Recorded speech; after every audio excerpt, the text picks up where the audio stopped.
Hello, everyone, and welcome to Community Corner. My name is KL Smith, joined by Nathan Mooney and Cameron Winston, lead hero designer. Hello. Today on the show, we're going to be talking about the hero release schedule. We release heroes every 3 weeks. Isn't that hard? I mean, it's challenging, but it's what we're here to do, right? Right. Like, I mean, that's what people expect of us. Now, I've actually seen Cameron pulling his hairs out right before, like a week before we ship a hero, because it's like things come in hot sometimes. Oh yeah. And there's a lot that goes into heroes. So first off, from start to finish, how long does it take on average to make a hero? Well, are you talking about just from a design standpoint? Just from a design standpoint. Yeah. So, a lot of it is waiting for art, right? So, like, I mean, I don't know how much of that we want to go into, but like, essentially, like, I'll probably let artists talk about that. Sure.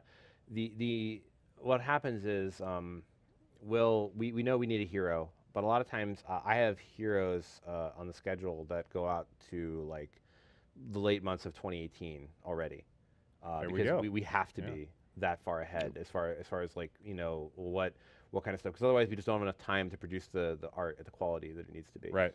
So what winds up happening is we'll say like, okay, we're looking at what we have right now, and we'll say, what kind of things are we missing? So like, you know, if you look at a hero like Revenant, so when Revenant came out, when Revenant came out this week, we were like, you know, this hero was thought about like several months ago. Like so in kind of like the later half of like 2016, we're like, okay, we want to have this guy that, you know, does a bunch of damage and it's cool. And so like a lot of times like the hero will come out and we'll be like, this is like a concept hero. Like so Revenant was kind of more of the concept hero like steroids. Like we just were like, this concept is amazing, we want to make this hero. Or like a hero like Crunch, where like this hero is going to totally be like a fighting game hero, we're going to have fun with this. And sometimes it's like we really need a hero. Like the Fae was like, you know, we don't really have a good lane harass hero at the time. It's like, what if we made a hero that was really good at lane harass? Like Countess was like, you know, what if we made a hero that was like, you know, really good at, you know, assassination from like a magic standpoint versus like a physical standpoint. So a lot of times we're looking at like, what is the gameplay role? Or sometimes we're looking for a different take on the same gameplay role. Like obviously, you know, Murdoc's a carry, Twin Blast is a carry, Grimex is a carry, but they're all like trying to approach the carry role from like a different feel. Like maybe you want to be a robot, or you want to be a space cop, or you want to be, you know, Twin Blast. So, you know, that's funny. I mean, last week we memed on Mooney pretty hard. Yeah. If you had to design a hero that was Mooney around the persona of Mooney, what would the kit look like? The kit would look like it would look like Rampage, but every ability would just be him recalling to base with a different sound file. It would just be like so he just like walk up to you and be like, and then the next one would be like, and then he would just like walk around the map trolling his teammates. I could get behind that hero. Yeah, that's like, I mean, isn't that like really all it is? That's really all I've been searching for in my life. Yeah, it's like everything's been building up to this point. Yeah, to this point. No, I mean that's kind of like that's what I expect when I play with Mooney. Okay. Yeah. I honestly, like, going back to the hero cadence stuff, I think one of the cool ways, I mean, just like from the perspective of like, obviously, you know, we get to see the dev side of things and see the process of the hero coming through, but like playing it on live, like on the with all the live players that first day, is something really different, because you kind of get to see how people fit it into their own, like into that own perceived meta they have. Like, how does this hero fit in for me? And that kind of goes alongside that. I think the first or the second Community Corner we released, where Cam talked about how we want to enable you to be able to play the heroes the way you want to. And so like when those heroes come out, being able to see how the live players you know, perceive the hero, how they see it fitting into the current state of the game, and then actually executing on that, I think is really interesting. Yeah, because we like I said, we imagine a hero a certain way, and we test them to make sure that they fulfill the things we make them for. Yeah. But then we release them, and then the community's like, that's nice. We think it should be this way, and you know, community's always right. Like the thing is, at some point, you have to kind of let go of control as a game designer, and you have to kind of like, you know, understand, like, no matter what you intended, the people who use your product are there to make the rules. Like it doesn't matter that if I play it correctly in my playtest, you know, with Mooney, it works right, because I was able to sit down with Mooney and say, Mooney, specifically, this is what I want you to do this game, and he's like, it worked. You know, that's not reality, and like we can't. Yeah, because I'll live never there. do what he tells me to do in playtest, so that's not reality. No, the reality of the actual hero I would make for Mooney, it would be an active support with a lot of zoning tools that could create kill opportunities for his carry. Yeah. And that's how I know Cam plays Paragon frequently, because that's exactly what I would look for. Yeah, in a that hero. is. That is. So there's something that you keep hitting on that I've heard you talk to great length about with a number of people in the building. Mm-hmm. And I think it's good for folks watching to hear this. But when you talk about fulfilling a hero role, sometimes it's, and I've heard you can explain it better than me, sometimes it's around gameplay. Mm-hmm. Sometimes it's to fulfill like a fantasy or a specific theme. Mm-hmm. Can you kind of go into how that fits into the release schedule? So it's one of the factors we consider, but like a lot of times the release schedule is, I mean, ideally it would be things like, you know, this hero is totally different from this hero because their gameplay is different, they look different, and like, you know, this one's like a chick with a sword, and this one's a robot, and this one's like a slavering beast of some kind. Like, you know, doing that would be like my ideal world. But the realities of game development is there's a lot of more factors that go into it. Like there's a lot of other, like, you know, things about when a hero, like the art schedule, when the heroes can actually be shipped, what is the actual like thing that the game, you know, what does the game needs is an input, and then it's like, what is the art schedule? Because remember, it's not like we're a shipped game and we're just sitting here like going like, okay, in our complete game that we want to expand, what's the next hero this game needs, and we're going to make that. We're like still making the base game. So we know we have like 20, 30, 40 more heroes we really want to make, and we want the game to have before, like, you know, before we're done. So it's like, if that's the world we live in, and they all have to get made, from a production standpoint, it's like if Hero 1 happens before Hero 4, it doesn't matter. So when they're looking at, like, you know, production, they're trying to make sure that we can continue to deliver this stuff every 3 weeks. And from a design standpoint, I'm like, well, it'd be really nice if we got Hero 1, then 2, then 3, then 4, hence the numbers. But, you know, that's not always the world you live in. So what you do is you do your best to try to make sure that the heroes can come out on time, at quality, and with the best variants you can for the community. And sometimes we mess it up, and you know, certainly we've messed it up in the past, and we do the best we can. But it's like we can't like pivot really quickly. We can't just be like suddenly like, well, you know, we were gonna release this hero, but now we have all of a sudden we now have that one just completely waiting. different. Yeah, see, that makes more sense. I thought Cam personally starts on the hero after the 3 weeks. Oh yeah. So at the beginning of the first week, Cam is just like, all right, let's design the hero. Yeah, and then second week, he does the art himself. And then the third week, he's like, all right, I'm pressing release hero. So he presses the button. Cameron's paint skills. Cameron has come to my desk, or I've gone to Cameron's desk, and he's been like, Kale, you want to see something? And he will take some of the art and do things that make the artists very unhappy with him. They love it. They love it. Well, they love. If Tim's watching, Tim specifically loves. Shout out to Tim. Shout out to Tim. Like Tim will tell you a story about the one time I put a VFX on someone in a playtest, and it was so bad that the playtest people killed themselves. Literally, they were jumped off of buildings to get my fire off them. And then Tim saw it, and he was like, "We can't have this fire in the game." And he fixed it for me. Yeah, that's how you get it done. That's how you do it. So what that really is a strategy. Yeah. Next level. It's not me being a terrible artist. It's a strategy. Yeah. It's you getting the artist to actually go, oh, we need it. No, it's a collaboration, right? Like what you do is like as a designer, you're trying to communicate intent. And like so the idea is like you like maybe people being lit on fire wasn't the right thing for that ability, and I didn't know. You know what I mean? So it's like you want to do some stuff where it's like.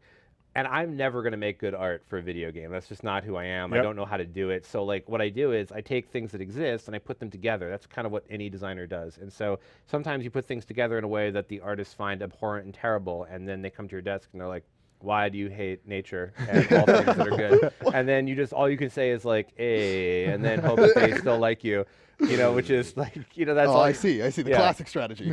Hey, just the A. You give them the A. You know, like, but I mean, the idea is that in a play test, your testers can actually understand what's going on. Perceive the abilities, because the problem is, like, a lot of times these heroes come online and it's literally like a gray Gumby with no animations, and it's sliding around the world, and you're like, so is that fun? What do you think? And then the tester's like, well, did you like when you got Gumbied, or? I don't really know. Like, what was happening to me? Like, was it being shot? Was it magic? And so, like, as the art comes online, you get better feedback. But if you wait until the final art's online, and then you're like, what do you think? And they're like, actually, I hate it. Then you're like, well, luckily we have 6 days to fix this, and whoops. Yep. You know, so like the idea is to try to Right. get the feedback sooner. So you put in the garbage, and then the garbage is played, and then hopefully the artists never see it. And then when you're confident that the garbage is not garbage anymore, then that's when you go to the artist and you're like, hey, please make this a real thing with actual polygons and things.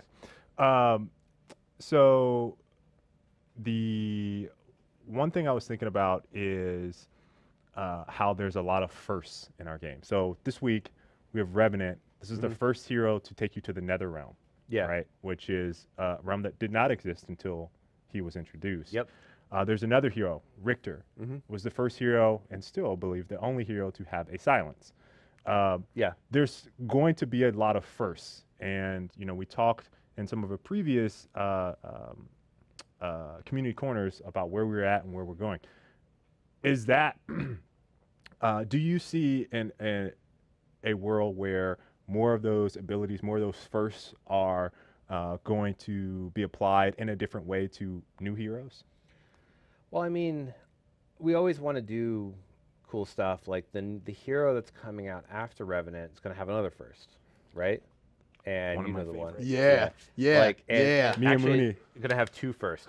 Woo, It's going to have two firsts. So, like, but the thing is, the idea of it is, like, as we add these new features to the game, then we start trying to leverage them for other heroes. Like, so it's more expensive to make silence than it is to give a silence that you've made to a hero. So now, like, if I wanted to give silence to, you know, like, let's say we want to rework, I don't know, let me make something up that's definitely we not want to correct. rework the Mooney hero. The Mooney hero? Yeah. Well, I was going to use a real hero so people have any context, but like, Okay. I mean, like, let's say we rework Twin Blast, because I'm going to pick something that we're definitely never going to do. So don't, like, just so you know, we're never doing this. What But if people think that we're doing this now? No, well, I mean, I don't. So we go Twin Blast ult now applies silence on hit. So like he just silences you when he ults you, right? Which would be absolutely terrible, and we would never do. But if we wanted to do that, we have the technology now. We could just take Richter's silence, and we could be like, all right, well, this is an ability. I'm going to copy it. I'm going to take all the technology that we built, and I'm going to say now this is going to apply this effect to you with this projectile that fires really fast at a 2300 rate. What a terrible idea that would be. Oh, do you remember the Ash of the Witch with his ult? Yeah, that's an example of like unintended consequences, but it was applied cool some though, attack, right? yeah. But like it was probably not the play, Well, you know. But we make mistakes all the time. That's Yep. kind of the cool part of like when we talk on the dev streams about process and like going through that, understanding like, oh, I'm doing some new, like there's some new mechanic or something that new that is existing on this hero. It's like, yeah, initially it's kind of difficult to get that in, like whether it's some new FX work or some new animation work or some new design work, like we're trying to get this like this How effect difficult into do the you game. think it would be to get the Mooney hero in The Mooney hero in with all those effects? and abilities? 2019. 2019. That's There we fine. go. I'm on Mooney the hero. schedule. Yeah, so on the schedule. Mooney heroes on the schedule. on the schedule. All right, one last thing I want to ask about hero release schedule and from an ability standpoint. We mentioned some of these uniques. Where does auto-locking on abilities, how does that fit into where we're at? Because on one hand, you want people the that Chimera want, versus the Greystone. Yeah, the Chimera versus the Greystone so- versus the crippling dagger. That's Yeah. super We hard. have two different skill vectors in this game. We kind of touched on this last week a little bit. We have the action skill vector of like I am a person that is moving in a 3D space with aiming, and then we have the MOBA skill vector, which is like I am playing essentially like a mod of an RTS game from ages past. And we've combined these two games together to make Paragon. So there's an element of what I refer to them as is execution mastery and sort of like positional mastery. And it's not fully positional, but when I say positional mastery, what I'm talking about is like understanding that having 3 carries on your team is bad is a type of positional mastery versus like, or understanding that, you know, 3 minutes is when the river buffs spawn, and my jungler is probably going to rotate on my mid, and therefore I should not be extended for that creep kill. That's positional mastery. Or like understanding what the matchup is, the fighting game matchup that every lane presides, and then saying, how am I going to actually, like drafting the correct hero to fight that hero, Yeah. and then being in the right spot is positional mastery. Obviously, execution mastery is like hitting, Yep. using your abilities Yep. and connecting with them, like sniping someone with Murdoch, you know, that kind of stuff. So the major thing is, some heroes are going to be more about positional mastery, and some heroes are going to be more about execution mastery, and some heroes are a blend. But there should be and needs to be room for both, because just like in a traditional MOBA, not everyone wants to be your carry, and not everybody wants to be your mid. Some people want to be a support, and being a support isn't necessarily like you're not bad because you want to be a support. Like Mooney's like one of whew. That's good. That's a relief. So I'm going to say something nice about Mooney, so cover your ears. Mooney's one of the better Paragon players that I've ever seen play the game. Yep. As a result of that, you know, he's really excellent at the support role. And it's a man of my own heart. I like to play support too. I'm just way worse than Mooney. So like the thing about about that kind of stuff is support's more about playing your team. Yeah. It's about understanding where your team is and how to be the hero, literally the hero your team needs to support them to achieve their goals. Right. So it's not about getting last hits. It's not about crazy execution. It's not about like, you know, jumping in the air and hitting a skill shot. It's about being in the right place in the right time. And so when you make a kit which is about being in the right place in the right time and using your abilities in the right order and in the right way, sometimes it's not also appropriate to say, and now land this skill shot, because that's not, you've already proven that you've done it. Yeah.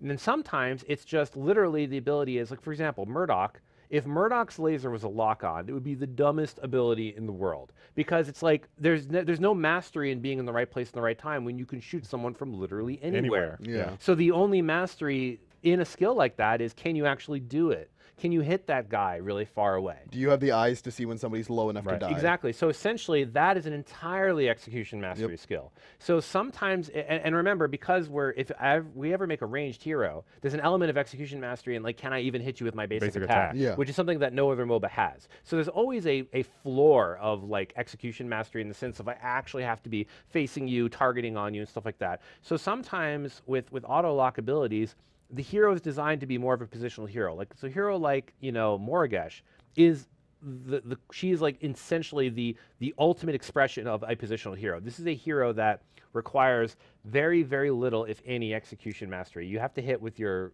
hive. Yeah, hive. I mean, that's not too hard. Yeah, and you're basic, but that's not too hard. Most people, even I can do that. When like I'm kind of like the bottom tier when it comes to like hitting things, you know, at all. And for me, it's like, you know, the whole hero is about, it's a short range nuke.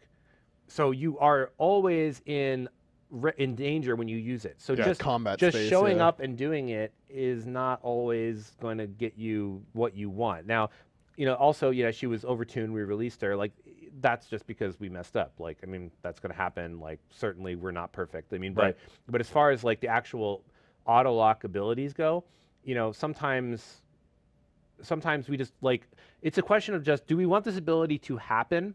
Or just sometimes it just needs to happen.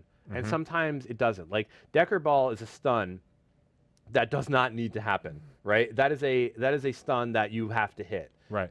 Versus like, because you can be stunned from like, you know, the far reaches. You know, it's like there's Decker over a wall, literally stuns you. Then there's stuns like, you know, Chimera's ult, and Chimera's ult just needs to happen. Like that's a thing that just needs to occur. Like he got in range of you, he's decided this is a thing that's happening. It's a very MOBA thing. It's like, I am making a decision to commit a resource that causes a thing to happen. I use quenching scales. Like you don't target that, right? It just happens. Like these are like, so it's important to have both elements of things that push button effect occurs and I can rely on it. And there's also, because we're Paragon and not one of our competitors, there's also an element of, did I actually do this right? Right. Well, and I have a nice anecdote for that. I mean, this is a little bit, I don't like to toot my own horn. But you do. In one of our playtests the other day, I remember it's exactly the situation you were talking about. There was like an enemy Chimera, and Kale was running away as Richter. Chimera jumped on him to like get that like execute with the like the call. I was playing Aurora, I think, jungle, when it was jungle or offline, whatever that game. And I ended up like queuing, and I ice walled right in between him and Chimera, and Chimera could not finish the ult. He blocked it with the Aurora ice wall. That's like one case where like the positional mastery of knowing where he was going to go and understanding the like the frames of the fight and knowing that he had to do something a certain way. Like I knew he had to execute on that ultimate. It's like if I can get anything in between them so Kale can get away, I know his jump is on cooldown and that he'll be able to make it out of that. Yeah, but so like knowing his jump is on cooldown is exactly what I'm talking about. But then also you executed a wall between the two of them. So there's the execution mastery too. Yeah. Whereas an example of just positional mastery would be like, I don't know if you've ever backflipped out of a Chimera ult, but it's like one of my favorite things in the world. With Aurora? Yes. Yeah. Yes. It's like when you hear the ult behind you as you're flipping away. Oh, Like, okay. like I love doing that. And like then that kind you of just stuff. laugh. Yeah. and then Well, I keep mean, going. yeah, and then he jumps on you again, you just die. But at least like for a time there, you felt cool. Yes. So, but yeah, but that's kind of really where it's at. So it's like it's going to be a hero by hero thing, and really just it's about like understanding how much of this hero is about hitting and how much. Like for example, just the last thing I'll say on this is Revenant has a lock on. His Scar is lock on, right? But you still have to hit with your auto attack to really benefit from it. And the Q isn't a targeted thing, but how you use it is very much like, if you obliterate at the wrong time. Like you can't just force it to hit a target, right? So the idea is isolation. So if you have an isolated target, yes, you don't have to hit with it. But if your target is playing around you, this is where the positional mastery comes in, Right. and they're like, okay, I'm going to stand with my creeps. Now your obliterate isn't as good. Like Yes. so essentially that's what it's about, playing around you. And then his ult is no, I'm forcing the situation in which I'm good, which is you and me fight alone. So the whole hero is designed around the concept of creating a one-on-one engagement. And the core loop is if I find a one-on-one engagement, it's really good. And the ultimate loop is I force a one-on-one engagement even if I don't have one. Yes. And so essentially that's kind of like an example of classically like where a choice. So with Scar, we don't want you to be like, okay, you missed with the Scar, that's like, if you're an ability hero, that's like 20% or whatever of your damage you're just not getting. So it's not like, oh, I missed with the Scar, like just I'm not going in, right? We want it to be like, no, the game was I got the one-on-one. That was the positional mastery. Now the Scar is just part of it. Now it's like I hit you with the Scar, and now I'm going to convert my kit. Right. Your goal is just trying to facilitate that Yeah. 1v1 scenario. And so the whole gameplay is not about like what do I do to counter it with my input skills, because you already messed up. Once he's in that situation, it's already bad. And that's one of those like core MOBA things that like people have been playing MOBAs a long time to sort of intuitively get, but a lot of times newer players aren't like hip to, is like there's a lot of mistakes in MOBAs that when you realize the mistake has happened, it is already too late. Like if you see Ice ulting and you're standing Aurora ulting in the middle of a creep wave that you are in, you're not. The question is not how do I get out of this. The question is, oh, wrecked. Do Like, I have purity sensor? Yeah, do I have purity sensor? Like, do I have a Muriel to ult to me or something? Like, because you can't escape it now. Like, it's already too late. The fact that you were there, you knew that the Aurora was available. You knew that her ult was off cooldown. You know that she has, a blink charm. You know that she can engage on you, and you were there anyway. And then she did it, and now the end. Like that's core to MOBA. So keeping that kind of gameplay in the MOBA is what makes it feel like a MOBA, not just an action brawling game, which is definitely, we're trying to make sure that we're always have our eye on. We're making a MOBA. We want it to feel like a MOBA. Okay. When he's talking about that, I can almost see the flow chart in my head of like the kind of like you get caught in the Aurora Ultimate, you jump in, you're like, all right, I'm going to just try and get as far away from you as possible because I know I'm going to get frozen. And if I live from this, maybe I could do this. But if I don't live, then I got to reset the chart and back to the top. And then the thing that you see in gameplay when people are chatting, especially with a communicative team, is that Aurora's ult is down. She used it on someone, or someone just saw it go off. Now it's an opportunity. Someone says Aurora's ult's down in game, and then people are like, oh, that means it's time to team fight, and then they're going for the team fight, right? So that's definitely some good information. Thank you for the insight. Sure. I hope you guys enjoyed this week's discussion. If you have not, you guys want us to discuss something specifically, and you've not asked a question about what it is you want Cameron to talk about, or perhaps one of us can answer, please leave it down in the comment section. We will be checking that out and bringing your questions here on the show. But until the next time, folks, we will see you guys later. Except there should also be a Reddit thread about what we should make Mooney's hero. Yes, on Reddit. What is Mooney's hero? What is Mooney's hero? What is Mooney's hero? Design it. There we go. Be gentle, please. See you guys.